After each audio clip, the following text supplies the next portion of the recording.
ખાવસા એટલે શું ભાઈ? એમાં શું આવે? ખાવસા એટલે હું, એમાં કઈ કઈ વસ્તુ નાખવામાં આવે, તો જેને પણ નથી ખબર આ વિડીયો એના માટે ખૂબ જ સ્પેશિયલ થવાનો છે.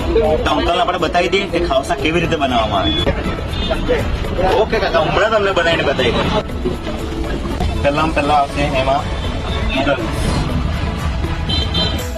પછી આવશે એમાં લસણ ફ્રાય, પછી આવશે એમાં કાંદો, પછી એમાં આવશે આપણી સ્પેશિયલ તીખી ચટણી, પછી એમાં આવશે લીંબુ, હવે આપશે એમાં નારિયેળનું સૂપ,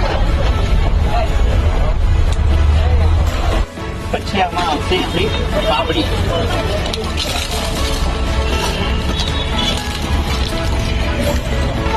પછી લીલો કાંદો,